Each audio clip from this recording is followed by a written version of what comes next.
Good afternoon, everybody. It's my great pleasure and honor to introduce my friend and colleague, Richard Rand. As you all know, Richard is originally from Manhattan.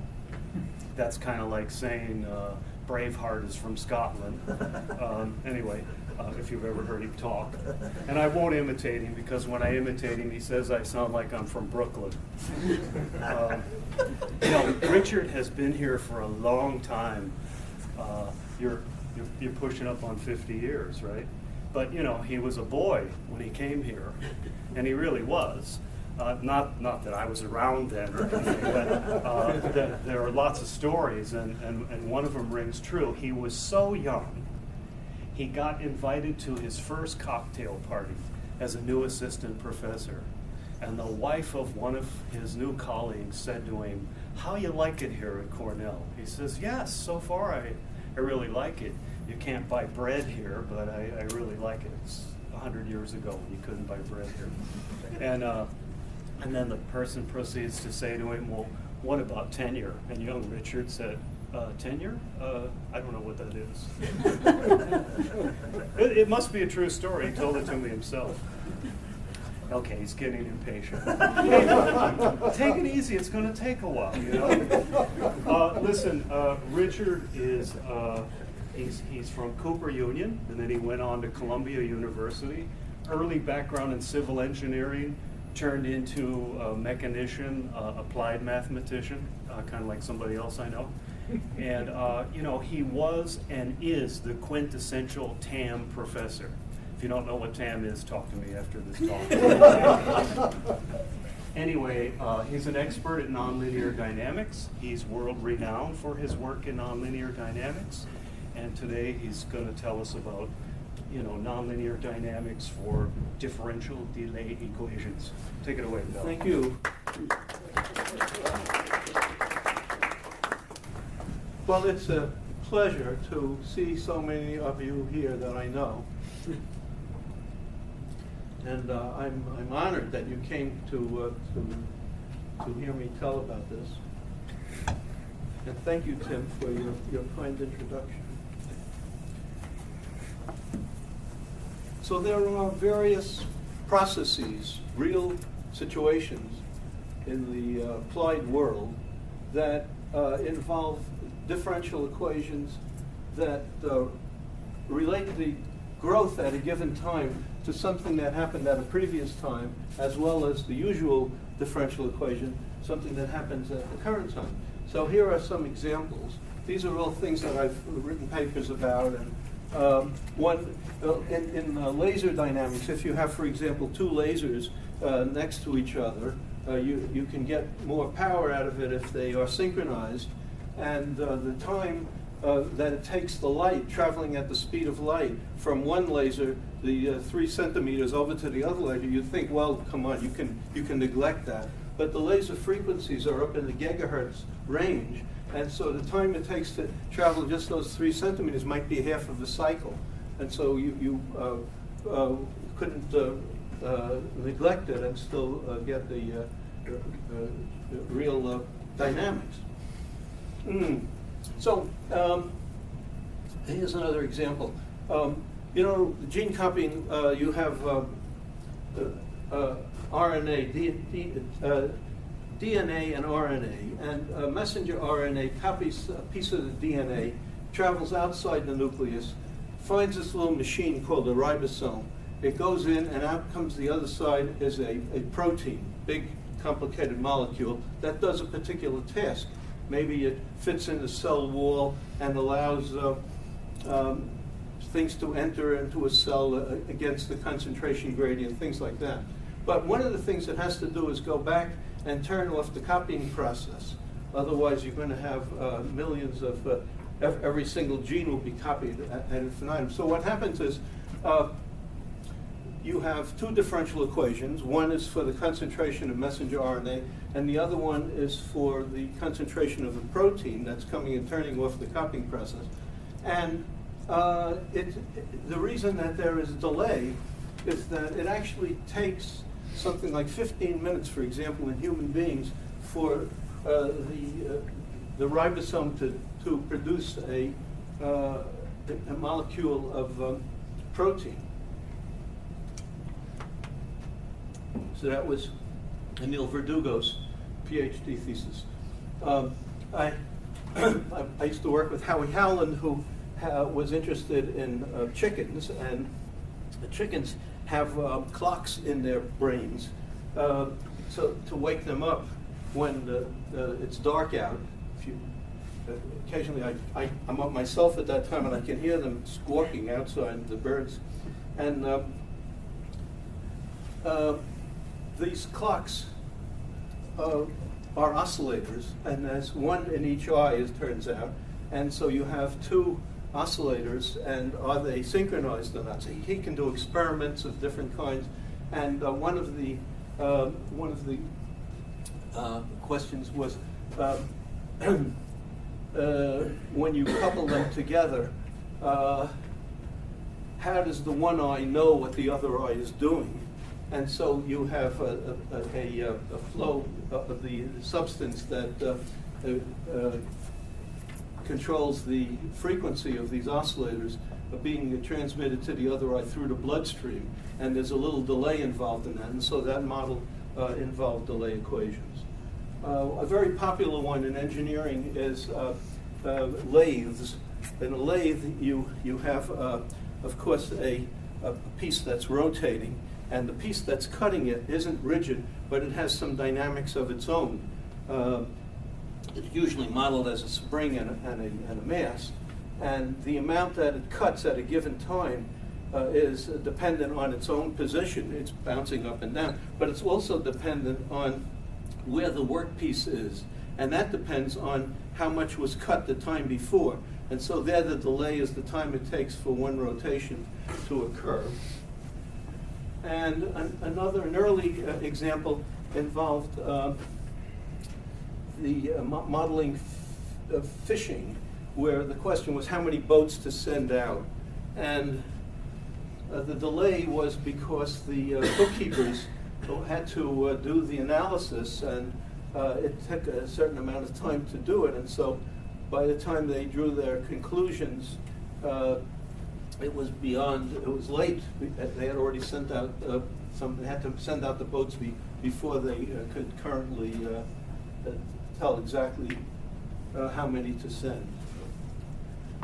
So I'm going to assume you know about differential equations, because everybody takes some differential equations. And I'm going to assume you don't know about differential delay equations. So based on the world's simplest differential equation, and perhaps the world's simplest differential delay equation, I want to compare those two. To start with the differential equation. Here I'm imagining that x is a coordinate on this line, and you have flow on the line. So a given point has a vector associated with it. And one of the implications that's topological in a situation like this is, first of all, this is assuming that it is an autonomous system, meaning there's no explicit time present.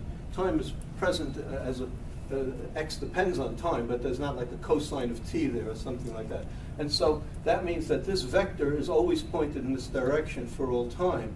And that means it can't also be pointed in that direction. So you can't have an oscillation going back and forth.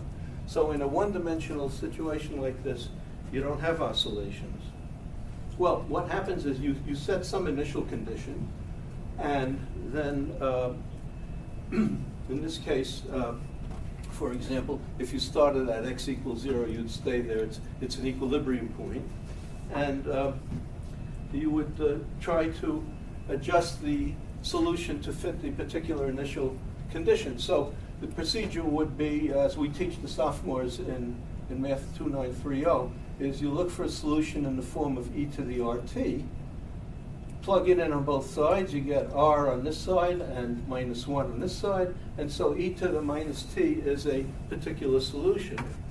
The general solution consists of a one-dimensional vector space, so you can multiply it by any constant, and then you would adjust the constant to fit the initial condition. So at x equals 0, you would find that this constant c happens to be x at 0. Well, it's a very elementary example. And now what happens in this case? Again, because it's autonomous, you can look for a solution in the form e to the rt. But now, when you substitute on this side, you get r to come out from the derivative. And on this side, what happens is you get e to the minus r big T, the delay. Before, that was just minus 1. This is a transcendental equation. It's not a polynomial equation. And so it turns out it has an infinite number of complex roots. Let me call the typical root a plus ib. And so if I substitute a plus ib here, and I substitute it also over here, and I expand this and use Euler's formula, here's the Euler's formula part, and then I separate the real and imaginary parts, I get two equations, one for the real part A and the other for the imaginary part B, and they are coupled together. Well, you could say, well, I could do something if I square this one and square that one, and use sine squared plus cosine squared is 1. Maybe I could simplify, but there is no really simple solution. But I'll tell you the property. This is an example. Here I've set in that particular equation the delay to be 0.1. And these are the collection of characteristic roots. Firstly, there's one over here that's very close to minus 1, which would be the case if t was 0. And back to the differential equation. And then there's pairs, of course, complex conjugate pairs. There's a real one over here. And these guys keep going. There's an infinite number, but they reach out, you could say, to minus infinity. There is this other root that approaches minus 1. So if you look for the general solution, because it's a linear problem, you can write a linear combination of all of these different e to the RTs, where the R is each of those characteristic roots. And then it's very similar in that way to the ordinary differential equation. You would use the initial condition to find these constants. Here there are an infinite number of constants, and in the other case there was only one constant. So you're going to use the initial conditions. What initial conditions? What are the initial conditions? So what happens is you say that at any time, the growth at that time depends on what happened one delay period before that. So starting at t equals 0, you have to know what happened at minus big T. And then for the first capital T time units, you having to know everything that happened between minus t and 0. So there's a whole function of initial conditions.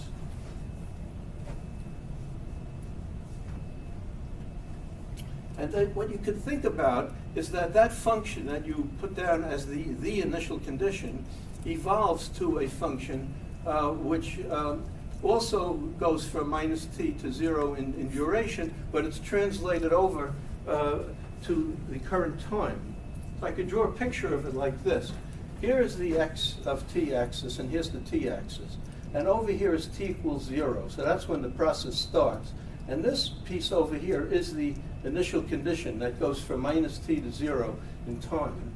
And then at each one of these points, the next point is determined by the value one period ago and the current value, and it continues to evolve like that until a later time. Let's say this time small t, I have evolved this shape into this shape. And so what you're dealing with is a function space of these continuously differentiable functions that will each have a duration that you could say goes from minus t to 0. And the difference between one of them and the next is this parameter t. So in this case, time tells you, this t tells you which of the functions you're at.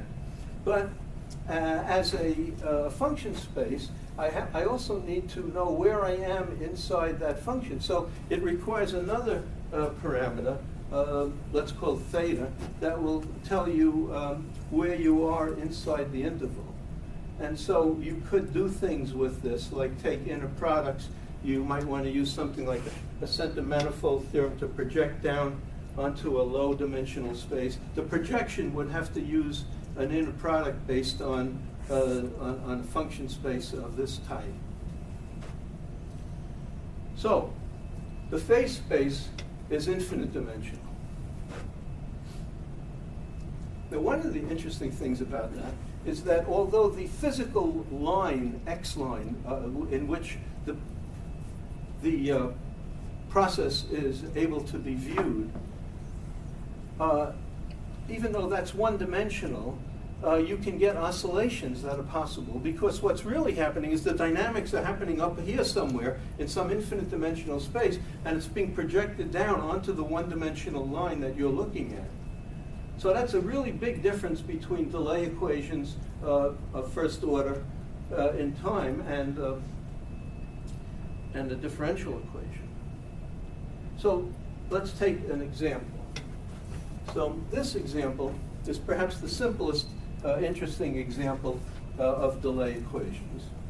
And what you have here is that the current growth depends on what happened at capital T time ago, and it also depends on what's happening now. And I've put in this term with a cube because I want it to be nonlinear. So there's only one equilibrium point here.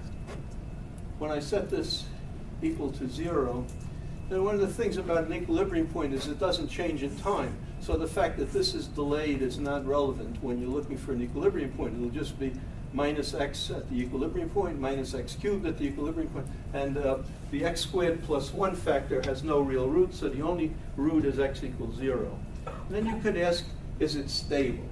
So what that would mean is if I start close to x equals 0, will I hang around there, or will this blow away somewhere? So for small enough delay, it's stable.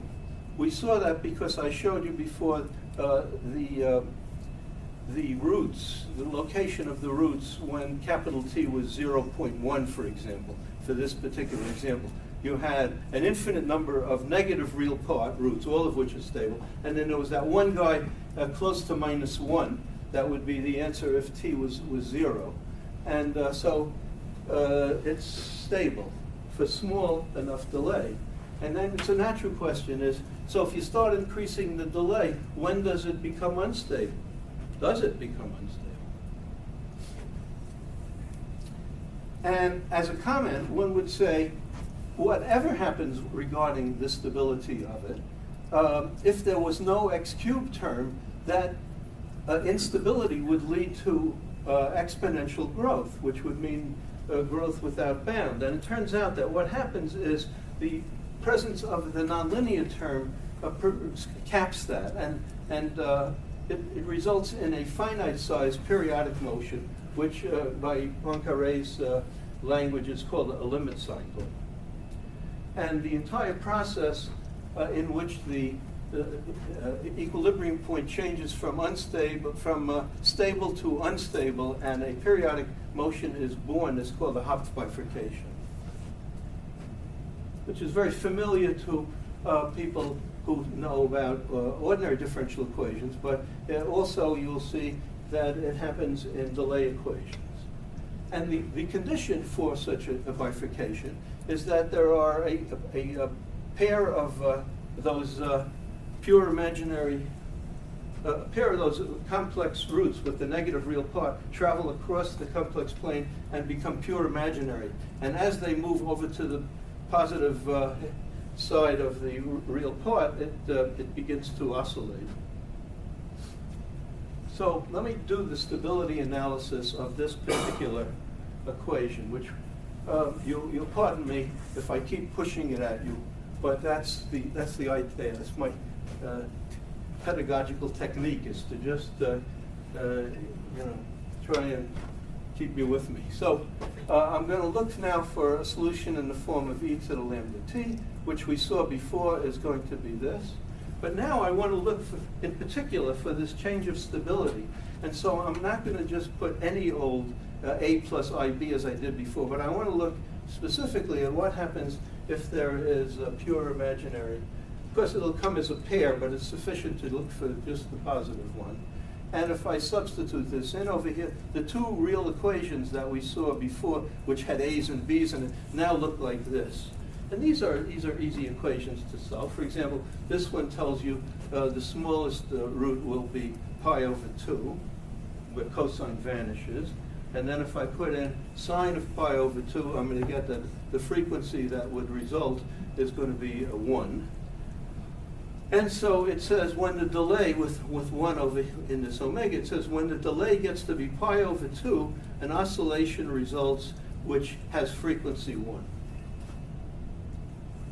And so one would say that this special delay that causes this Hopf bifurcation to occur occurs at pi over 2. Now, as a check on it, I am using a canned package that's available in MATLAB that will numerically integrate the delay equation. And I'm putting in the delay to be pi over 2 minus a tiny little bit, 0.01. And I put in an initial condition of 0.01, so it starts out over here at 0.01. And you can see that it is below pi over 2 in delay, and it looks like it's stable. It's coming down. If I integrated longer, it would come all the way down. And on the other hand, if I do the same calculation but change the delay to be pi over 2 plus a tiny little bit with the same initial condition, now it's beginning to grow. Now, the linear part says it will blow to infinity, but I've been claiming that this nonlinear term will have an effect to cap the growth. So, to get to that, I'm going to investigate the dynamics of the equation, including the nonlinear term.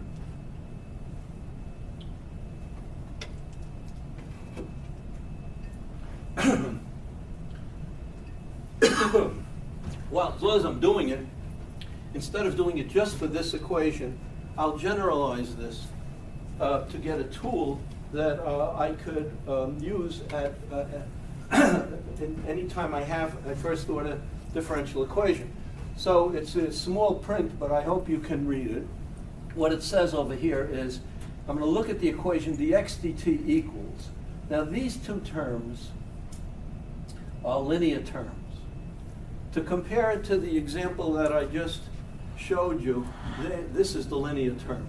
So this is minus x delay. And that would be this one, beta times x delay. This little subscript d here stands for the delay. But I'm putting in now another term that would be a linear term, just to make it more general. And then I would just do a Taylor series in x and x delay, a double Taylor series. And so these three terms are quadratic terms, and these four terms are cubic terms. And these coefficients, A1 and A2 and A3 and so on, are expected to determine the outcome of this, which would really be the size of the resulting limit cycle. It ought to be a function of all of these parameters. So what is that function? So there is the linear equation that we're starting with. And one can do the same kind of linearization study that I showed you before, putting e to the lambda t, and you'd come out with a critical value of the delay. Remember, it was pi over 2 if this wasn't here and this was minus 1. And there'd be a frequency associated with it, which you recall was 1 in that special case, but in general it'll be some frequency. And so this kind of solution would result right at the point of the Hopf bifurcation, when you have purely imaginary roots. If you go beyond that, then the limit cycle starts growing in size. And so to see how much it grows, you would detune, you would set the delay equal to the critical delay plus a little bit. This mu is a small deviation from the exact value where you get purely imaginary roots. Now, when I put the mu in, I'll be over into the positive half of the real axis, and there'll be unstable growth. But because of these nonlinear terms, there'll be a certain size to it rather than going to infinity. And I'll be starting off with the linearized solution, which is cosine omega t. I'm going to use a perturbation method, and what that would mean is that this a over here, which would be an arbitrary constant for the linear system, as shown before when we're talking about vector spaces and so on. But here now a will depend on the mu, depends on how far I push into the unstable region of the equilibrium point. That will determine how large the amplitude of oscillation is. And here's the answer. Skipping all the work, the amplitude a squared is proportional to mu. Or in other words, the amplitude goes like the square root of mu, which is familiar to the people who know about ordinary differential equations, that the Hopf bifurcation formula that occurs there also has a square root of mu in it. And then it's a ratio of two terms. The p, the numerator, depends on parameters alpha and beta in this particular way. Remember what alpha and beta were. They were the linear coefficients of the linearized equation about the equilibrium point. But what is Q? Boo! So I tell you that we use computer algebra to do this. Otherwise, I would not imagine that I could have gotten it right. But this then is a handy tool for somebody working in this area. They could not have to do this problem. They just look it up.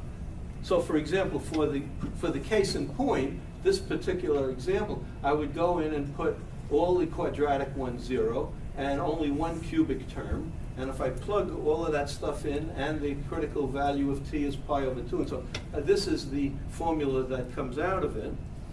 And so what that says is that, for example, if I were to take the delay to be pi over 2 plus this smaller amp, this would be what I've been calling mu, then the limit cycle that comes out of the Hopf will have this as the approximate amplitude, which when you calculate it turns out to be some number like this. And it's very close.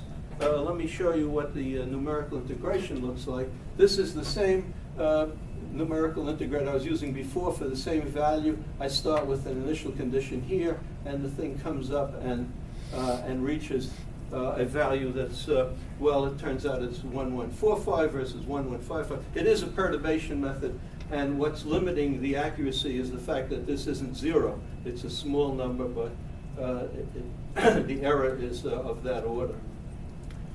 So that was the subject of this paper by me and Anil. Anil Verdugo, you might be interested to know, he started out in the Department of Mathematics and decided to switch over to CAM. He graduated in CAM, and then he got an NSF postdoc and continued studying for 3 more years, and now is an assistant professor at the University of California at Fullerton, which is down around LA. Now I'm going to continue and tell you about some other applications. So I have a lot of papers on these things, and I thought what I would do would be to pick out 4 of them and tell you the kinds of stuff that we found. And so that the Hopf formula was one of them. So there is a thing in nonlinear dynamics called Vander equation that is the workhorse for a lot of people who are engineering nonlinear dynamicists. Well, let's see, what is it? This part over here is like a simple harmonic oscillator. And this part over here multiplies x prime, which is a damping term. And so you could say that it's sort of like a linear oscillator, except that this coefficient is not a constant. So if x is very small, then this 1 will dominate this, and you'll get negative damping. And if x is bigger than 1, for example, then the sign of this will change and you'll get positive damping. So you would think, well, if I start for very large values of x, that it should damp out, head towards the origin. But if I get very close to the origin, it should have negative damping and it would move out. And indeed, that is what happens. And so Mr. Vander himself was an engineering type and derived this equation in the 1920s when he was studying radio tubes, triode oscillator. And since then, it's been used by lots of engineering people to represent oscillations that are based on an autonomous situation. You know, a lot of oscillations like this podium up here, I can make this oscillate by shaking it back and forth like that, but I'm providing a non-autonomous force, something that's not in the model that you can model sometimes as a cosine omega t forcing it. Whereas in these type of equations, the energy, there has to be some sort of energy. An example of this would be, for example, bowing a violin. If I bow a violin and it would give me, let's say, a 440A, it's not like I'm moving the bow back and forth 440 times a second. The energy is going in a continuous way, but the result is an oscillation. There it's dry friction that's doing it. There are lots of other examples.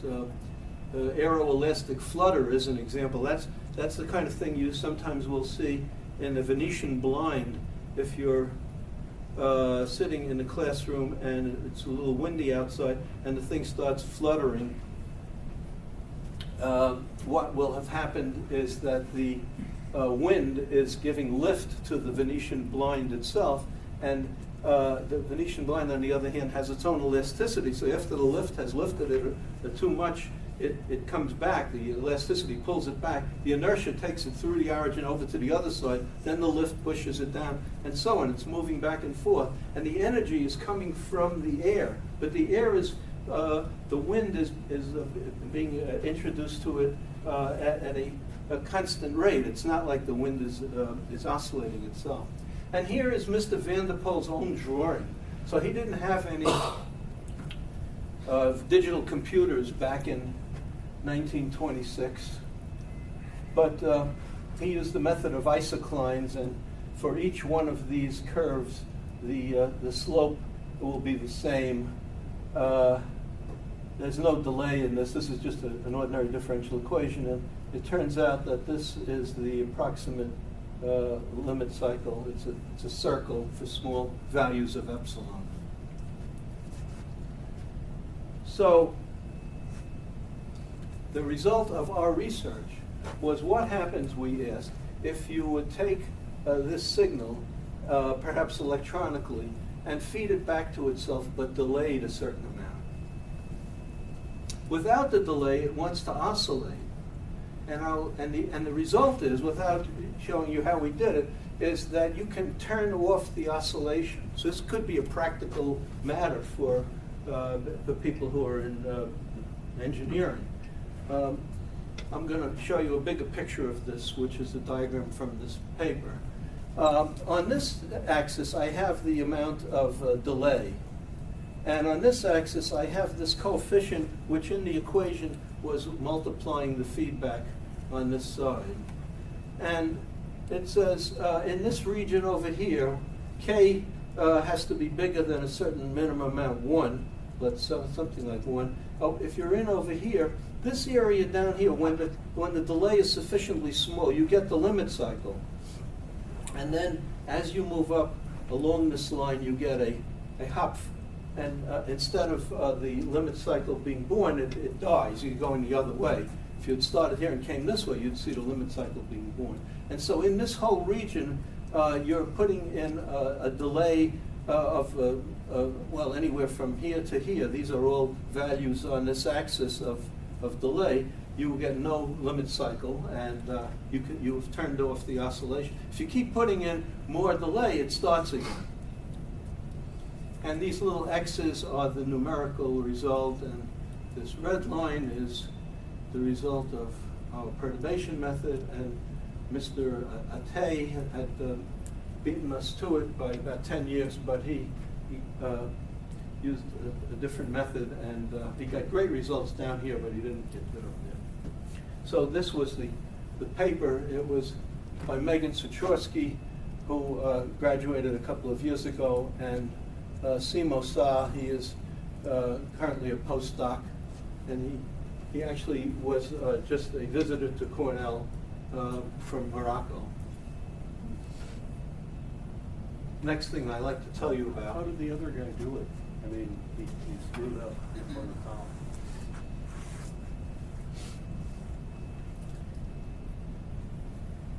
And you don't want to go. I'm going to tell you. You asked me a question, I'll tell you the answer. So, when you do one of these perturbation methods, you replace the original equation with the slow flow. What that means is that, for example, let me go back to some place like this, where the unperturbed solution could look like this, or perhaps like this. And now the assumption is that this A, instead of being a free parameter as it would be in the linear system, now depends on a slow variation in time, or perhaps these two. And so what you get is you replace the original equation by also differential equations that depend on C1 and C2, and you've replaced one problem by another. But the new problem is simpler in some way. It depends on the problem to see how. Now what Mr. Atay did was he did that, and he ended up with a slow flow that itself was a delay equation. And he said, just ignore all the terms with delay in it, because they were too hard to solve, and you could argue, well, if epsilon is really small, they shouldn't count. And that's right. If epsilon was small, if the delay was small, it came out pretty good. But that is the answer. So in doing it over, we treated it as a delay. Is it fair to say that he didn't want to confront what Q looks like for this system now? You know, if I go back to your first order, as a second order problem, you got to write it as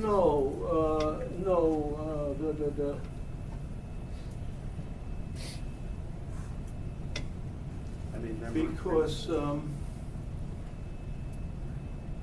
that was all based on small, the small epsilon limit. In getting that, you would have assumed that the slow flow was a differential equation rather than a delay equation. But in order to get this branch right and this branch right, you would have to actually deal with a delay equation in the slow flow. Alex? Richard, so since we opened the gates for questions, so the mysterious crossing here, I'm assuming the crosses are the numerical results from the full system, right? The simulation results. So the mysterious crossing here is the one which is much better aligned with the blue curve than the red curve. This one here. Yeah. Is there any reason why the approximation used by him is better in this part of the I don't know. I'll tell you what, this came out to be a curve that kept going. And this one was a curve that kept going up there. And so what we did is we said, well, we'll just stop it over there. And why that is true is not known to me. But good question. We got these x's by picking the parameter k and increasing t until the limit cycle was seen to be Born. That is, each of these is really a little region, because when in a Hopf, when something gets Born, it's very small. It's hard to tell if it's really getting Born or if it's just numerical error of something wiggling around down there. But Okay, so other questions? There'll be time for questions. I thought I'd give you another example. So, so this is a whole different kind of question here. This thing is a linear equation, and it's a differential equation, and it is popularly known as Mathews Equation. Mathews was a French professor in the 1860s, and if I take this cosine of t out of here, I just have a simple harmonic oscillator, and if I put the cosine of t on this side, I have a sophomore level problem. But because the cosine of t is a variable coefficient, this is not doesn't have the same properties that the resonant sort of behavior that you would expect from Math 293 type examples. And oddly enough, the instability in this problem occurs when you're forcing it at twice the natural frequency rather than at the natural frequency. The way you can describe that, for example, this would correspond to taking a pendulum pivoted up here and moving the point of suspension vertically. I once did a problem with that with a colleague, Bob Cook, in agricultural engineering. The problem is they wanted to shake apples off of trees, and they wanted to know what frequency to shake the tree at. And the model that we used was of the apple was just a pendulum, kind of a weird shaped pendulum, a very small length and a very big mass at the end. And nevertheless, if we use this sort of model, then you could put in all the different parameters, and you'd find this point, which was the frequency at which this region over here in this two-dimensional parameter space, epsilon is the amplitude of the forcing, and delta is related to the frequency of the oscillator when there is no forcing. And when it's here, this guy's a quarter, that means it's frequency 1 forcing, but the square root of delta is the frequency of the oscillator, and so it's a half. So that's you're forcing it at twice its natural frequency. And then these curves are approximate curves, and are saying basically that if you increase the amplitude of the forcing, you don't have to be right on the resonance. You can be off a little bit. The detuning is permissible to get larger and larger, and you still would get the instability associated with the resonance.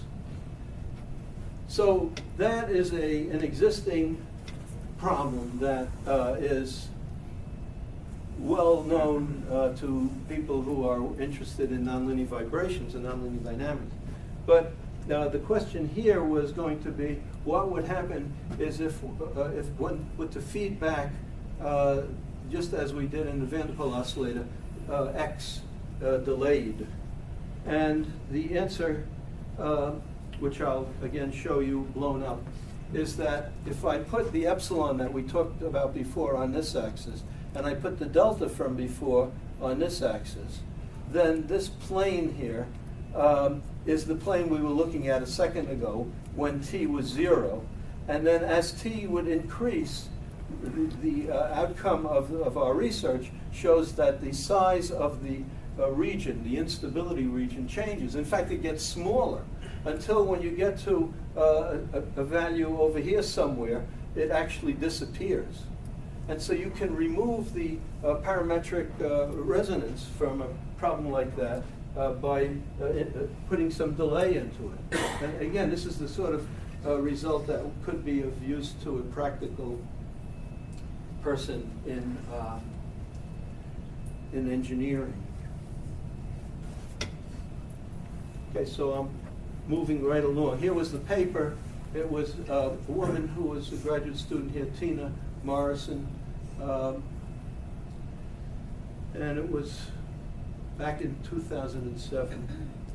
So the last example that I want to give is a recent paper, done by some people in this room. So here is this same equation again, the world's simplest delay equation. And we saw that there is a Hopf bifurcation in this at pi over 2. So again, what that means is that if I were to put t equal to pi over 2 plus a little amount, that was what I called mu before, then I would get a limit cycle coming out. But now the question is, what if instead of the delay being a constant, if the delay itself is oscillatory? For example, in the process of milling, the lathe operation, if the motor that's turning the lathe isn't perfect, but it has a little play in it. So the delay that it takes, the time that it takes to go around one time, depends itself on time. Now, we're going to use perturbation methods on it, so this constant here, epsilon, is small. And so we're perturbing. So what you would imagine, what I would imagine, is if epsilon was sufficiently large, then and k was sufficiently small, then this goes between plus and minus 1. And so this will go between plus and minus epsilon. And so some of the time it'll be in the region where the equilibrium point is unstable, and some of the time it will be in the region where it's stable. And I thought that's what we would find, that when k was positive, it would spend more of its time in the region where it was unstable and da-da-da-da. So that's what we expected. That's what I expected. But Matt numerically integrated it, and we were very surprised to see something funny happening when omega was equal to 2. So now, when this wiggle is twice the frequency of the limit cycle, that would have come out of the Hopf. Something, what does unexpected mean? Well, I'll show you.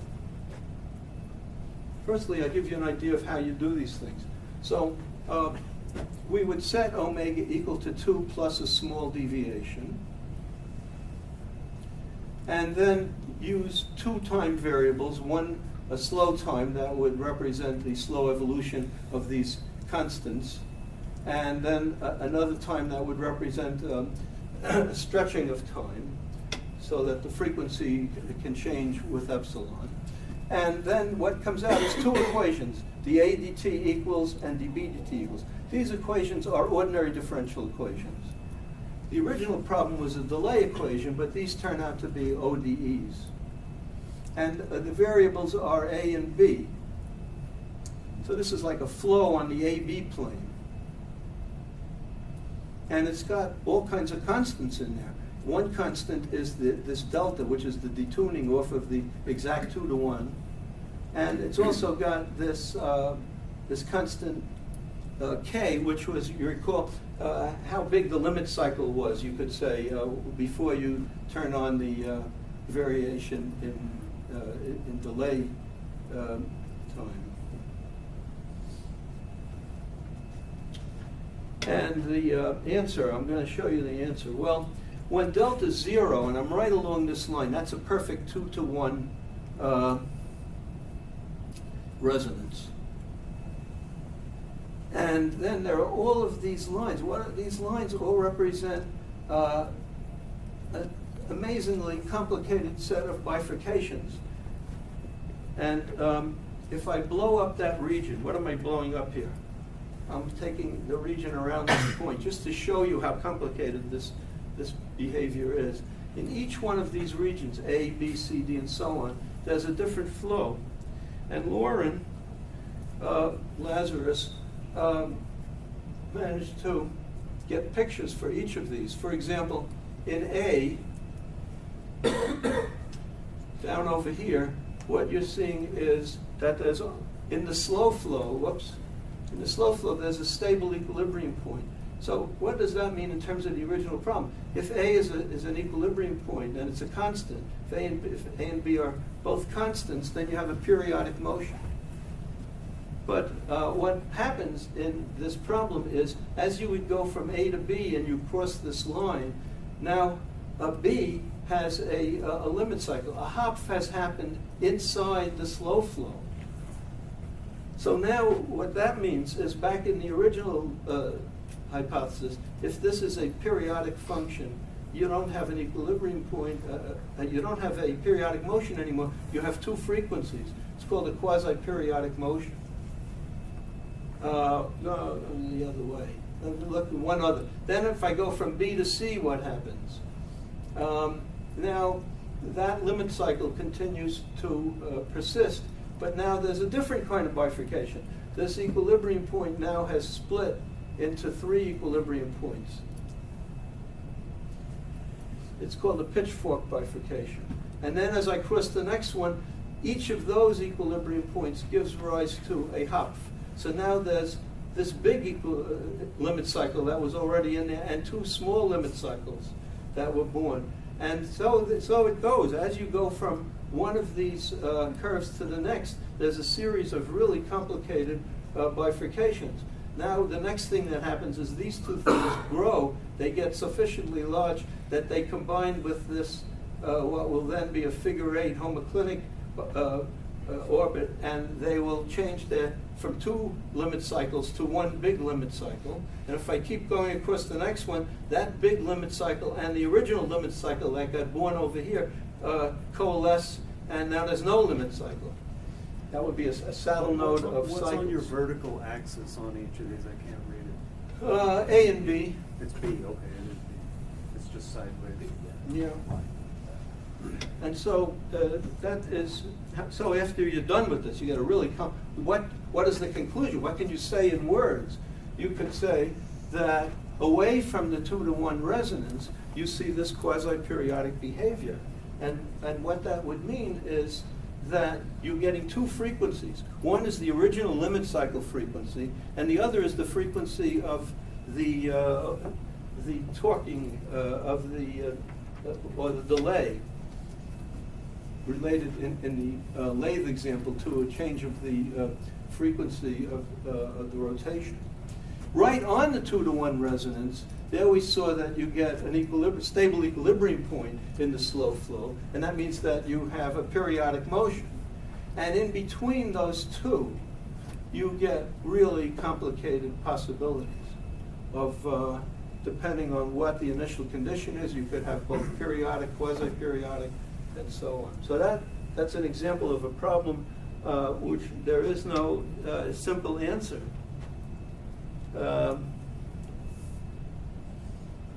If you have a real situation, nowadays one of the applications of all of this sort of stuff is in MEMS. And I'm working with a couple of different groups. These are people who are usually in physics, also, for example, in electrical and mechanical engineering, that are building small machines that are the size of blood cells.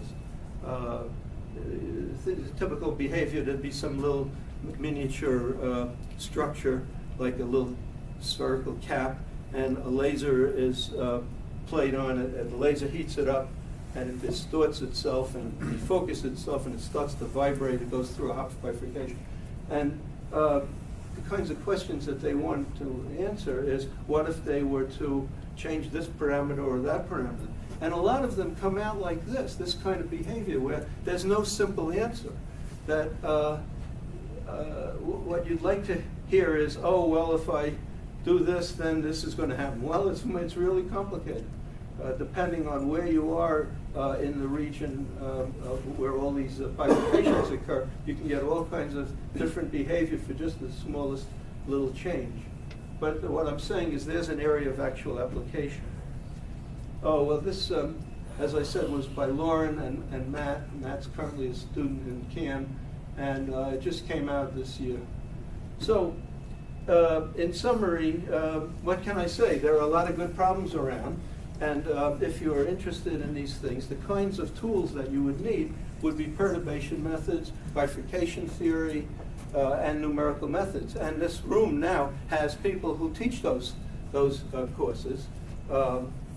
just to, in the math department, for example, John Guggenheimer, Steve Strogatz, Alex Vladimirsky, and many other people are interested in those topics. So if you're interested, to perhaps take some of these courses and see if you like them. Thanks for your attention.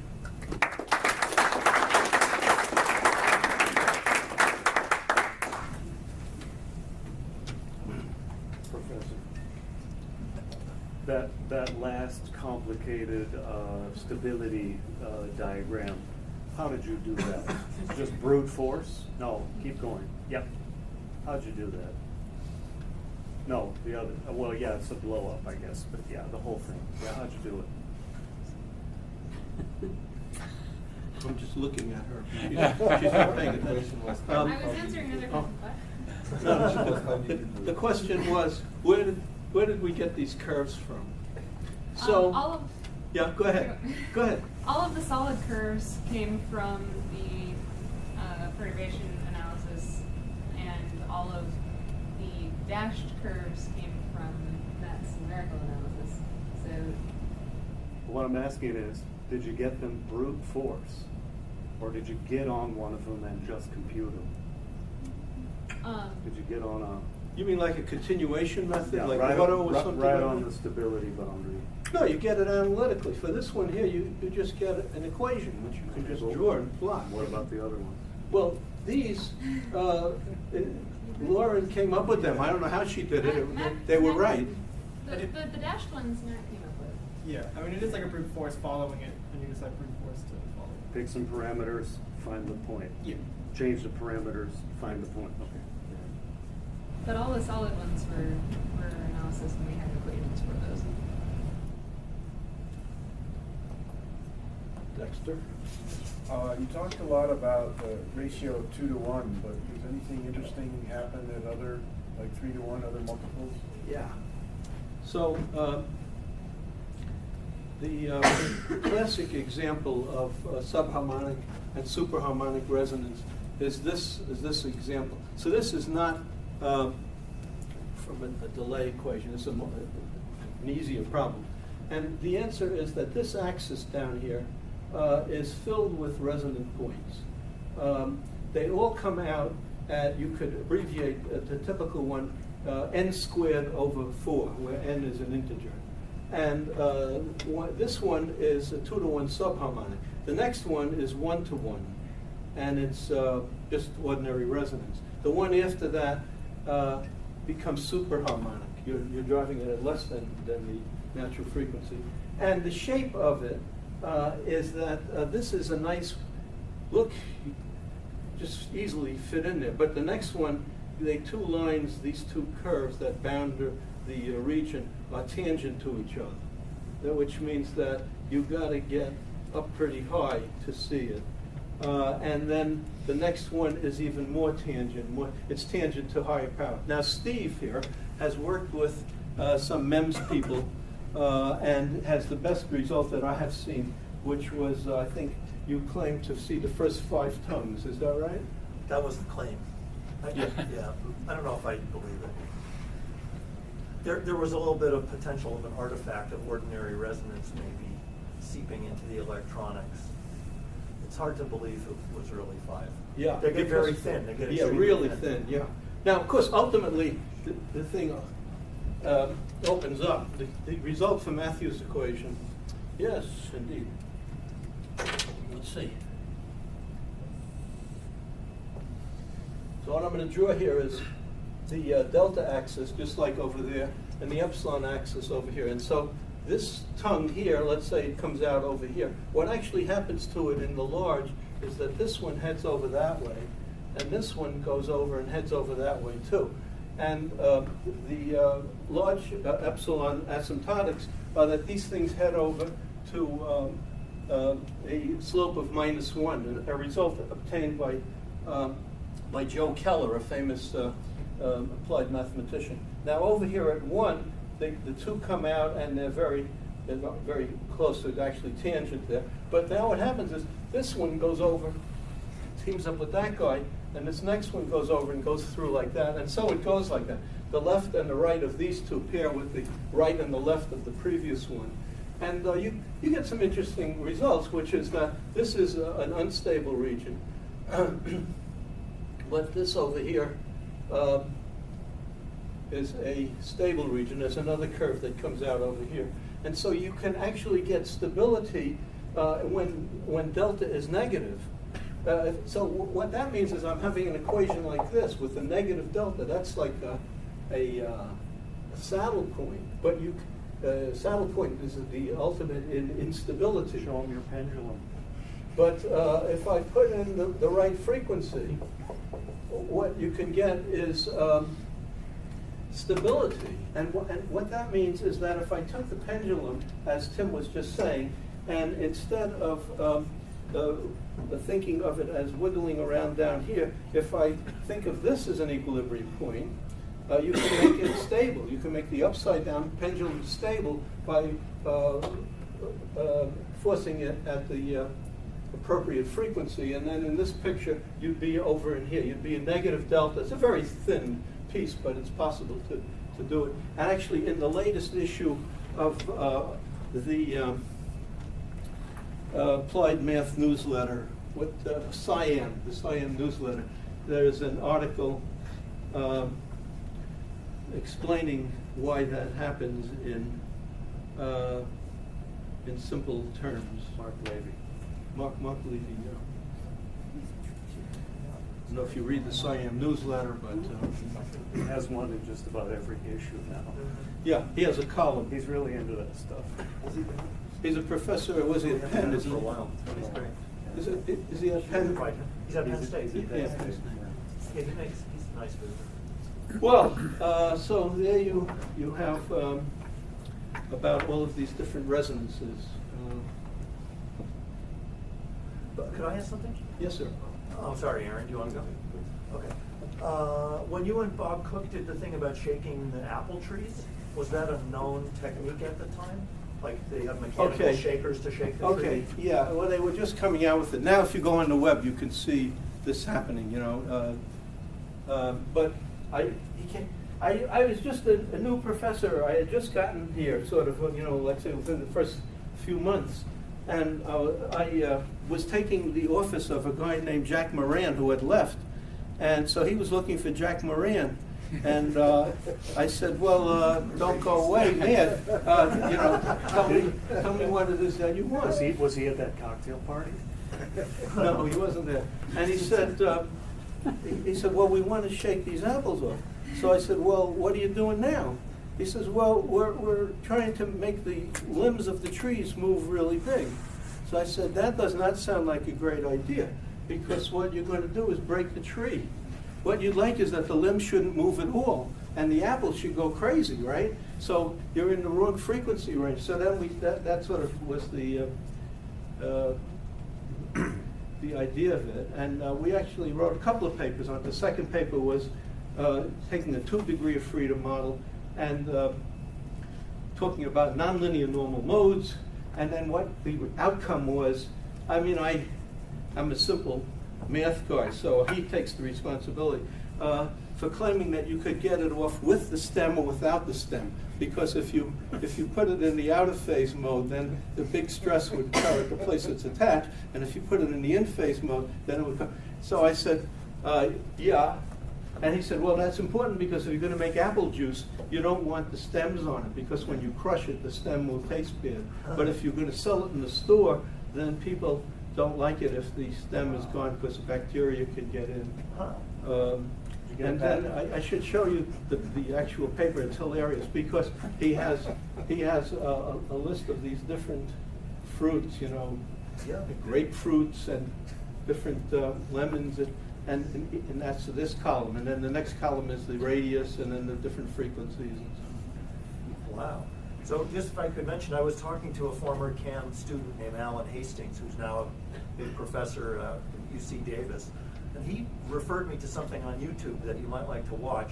I think if you search, don't do it while we're in the middle of this, but if you search for pistachio shaker, you'll see a device that just drives along in these pistachio, I don't know if they call them orchards or what, but it grabs the tree. It looks like a big machine. It just grabs the tree and it goes, whoop, and you see like a rain of pistachios come down. They do it with cherries and they Yeah, do it with apples. and it's Yeah. based on this principle. Yeah, yeah. And you And can the limbs of the trees don't move. You Like can you see said, a lot it's of just these, the if you just pistachios. look for fruit harvesting. When he came to my office to explain to me what the problem was, he described it like this, that there's a tree over here. To tell you the truth, and Tim will love this part, I didn't know what an apple tree looked like. I grew up in Manhattan. And he loved this. I told him I thought apples came from the back of the supermarket. And so what happens is there's this machine. It's a maybe scale that's about this big, and there's a guy sitting over here, and it has a grabber here that goes up and wraps around the tree, grabs it like that, and then it's attached to the rest of the car over here. And then it has arms that come out, and the arms go underneath the tree. So the arm is made of rubber, plastic or whatever strips, and mounted in something like that. And then when he hits the button, well, the hell happens in the story? They all fall down, and they get caught on this thing, and there's one on the other side. And then they push another button. This thing moves around, and in here is a big swimming pool full of water, and it throws the apples in there, and then he goes on to the next tree. So that's the sort of thing you would see on the web. Aaron? Oh, yeah. Yes. Sorry. It was more of a technical question, but it seems like once you introduce the delay, it would be advantageous to move to discrete time models. So the state would just be a vector in Rn, and not this function space. So is it advantageous to? Well, that would be like saying, if you want to solve a differential equation, the way to do it is to discretize time, and then just look at little straight line segments between the, finite differences, basically. So this would be a finite difference version of a delay equation. Yeah, I mean, that's a good numerical strategy. But using perturbation methods, I'm coming at it from a different point of view. I'd like to stay analytical, but I'll get the approximation by taking some parameters small, rather than taking the time quantized. In TAM, we always believed in the real line. So there's no analytical advantage in moving to discrete time because the state would become so much simpler. Well, That's the, I don't know. There may be some problems where that's the best way to do it. I haven't been doing it that way. I haven't seen much on it. But your models are based on physics. How do you do discrete physics? I mean, Well, plots are all MATLAB. yeah. I mean, there is no such thing as infinity, well, limits and things like that. So ultimately, everything's going to become discretized. So. no, but I mean, let's get the automaton model that gives that, and then I guess we can do what you want. But nobody knows how to do that. So continuous models are still useful, and then you have to tackle it any way you can. Numerical method, it'll look your way. Do it his way. It looks. I think it's an interesting question. I haven't looked at it. Too bad Rowena's not here, Why is that? because we'd be arguing already. But also, didn't your friend Mickens used to do difference equations with delay? I don't remember him. Ron Mickens? I know who the guy is, but I thought he has a lot of work on delay equations, but with discrete time. okay, So maybe. there is a literature about that, but usually as a rule of thumb, discrete time is harder in our world than continuous time to analyze. Except if you're going to do it numerically. Yeah. And the solutions don't necessarily line up. No. Discrete problems also, discrete models also lead to solutions that don't exist in the continuous model. It's not just that they miss continuous, isn't it? Well, I really appreciate your attention and help that I got from my colleagues. Okay. Now we can